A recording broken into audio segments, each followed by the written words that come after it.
Alex, I walked into the shop this morning and for the first time in 20 years, it didn't smell like burnt walnut or gear oil. It smelled like a Sunday morning in a Portland bistro. Don't tell me you finally started cleaning the floors. Or did you actually buy that scented sawdust I told you was a scam? Worse, or better, depending on how much you like caffeine. I've been running this new PLA coffee filament from eSun. They're actually baking recycled coffee grounds right into the plastic.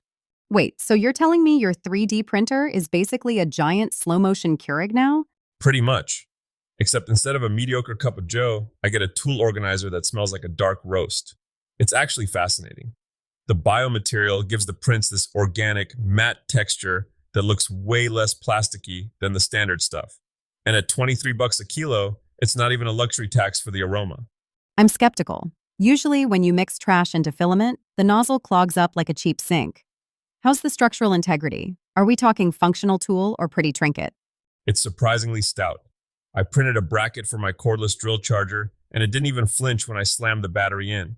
It's a nice reminder that we're getting smarter about what we throw away. We're turning yesterday's breakfast into tomorrow's jig. Speaking of printing, the rumor mill is churning. Everyone is looking at Bamboo Lab. They basically walked into the FFF market and ate everyone's lunch by making printers that, shocker, actually work out of the box. Now, the whispers are all about UV resin. Resin, the forbidden syrup. I love the detail you get from UV printing, but man, I hate the process. It's like performing surgery in a swamp of toxic goo. You need gloves, masks, alcohol baths. It's a whole production. But that's the point, right? If bamboo does to resin what they did to filament, they might actually make it clean. If they can automate the wash and cure cycle, so I don't feel like I'm handling nuclear waste every time I want a high detail prototype, I'm in. I've got a stack of failed resin prints in the corner that look like melted wax figures because I got lazy with the post processing. If they polish that workflow, it's a game changer for the high end makers. Let's pivot from the small-scale shop to the massive-scale job site. Did you see the news out of Arizona? McCarthy Building Companies just dropped $115 million on a training campus. America's Workforce Academy, that's a serious chunk of change. It's not just a couple of classrooms and a whiteboard. They're building a literal village for tradespeople. And it's not just for general labor. They're targeting data centers, which feels niche. Is there really that much work in cooling racks of servers? Alex, that's where the gold is buried right now. Explain it to me like I'm not wearing a hard hat.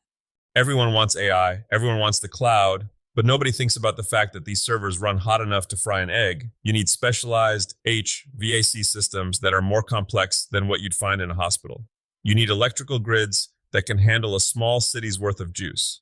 If you're a structural welder who knows how to work in a high-tech environment, you aren't just a worker, you're a specialist.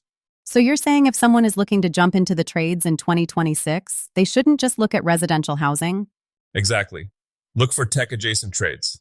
The recession-proof move isn't just knowing how to swing a hammer, it's knowing how to maintain the infrastructure that keeps the internet breathing. It's a different kind of dirt under your fingernails, but the paycheck is a lot cleaner. Okay, let's talk about the business side. For the maker moguls listening, the people trying to turn their garage hobby into a mortgage payment, the 2026 social media landscape is a lot. It's a minefield. I spent 3 hours last night trying to figure out a trend, and I ended up just feeling old and tired. That's because you're trying to be everywhere. The blueprint for this year is focus. Instagram is still the king for makers, but you have to stop treating it like a photo album. You mean people don't want to see a blurry photo of my messy workbench with the caption "coming soon"? Surprisingly, no. They want reels that show the why and carousels that show the how. But the real secret sauce now is the AI stack. You don't need a marketing degree anymore. You just need to know which buttons to push. I'll admit, I've started using those AI assistants for my captions. I'm a guy who communicates in grunts and wood glue. Trying to write a witty hook for a video about dovetails is agonizing. And that's the win. Use ChatGPT or Claude for the hooks. Use Canva for the graphics. Use something like Buffer to schedule it so you aren't glued to your phone when you should be glued to your project. It feels a bit like cheating, doesn't it? Is using a power planer cheating because you didn't use a hand tool? No, it's efficiency. If the AI handles the letting people know you made it part, you get more time for the actual making it part. That's the 80-20 rule of the maker business. Since it's Friday, let's talk about the small wins. The projects you can actually finish before the Sunday night dread sets in. I'm guessing you aren't suggesting a full kitchen remodel by Monday morning. Heavens no. I tried that once, ended up washing my dishes in the bathtub for 3 months. No, I'm talking about the high ROI stuff, like the 48-hour deck refresh. Power washing? That's just satisfying to watch on TikTok. It's more than that. You power wash and slap a fresh seal on a tired deck, and your house looks 5 years younger. It's the highest return on effort you can get. Or, if you're staying inside, swap your standard light switches for smart dimmers. Isn't that a bit sparky for a beginner? It's 3 wires and a screwdriver, Alex. Just turn the breaker off first. Seriously, I once forgot that step, and let's just say my hair didn't need a stylist for a week.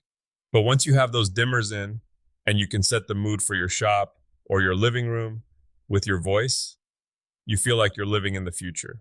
So, scented prints, desert data centers, AI marketing, and smart switches. That's a packed Friday. It's a lot, but that's the craft, isn't it? It's never just one thing.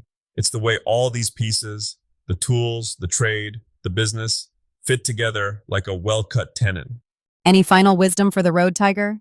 Before I head out and try not to electrocute myself with a dimmer switch? Just this. Don't wait for the perfect project to start. The shop doesn't care if you're a master or a misfit. It just wants you to show up.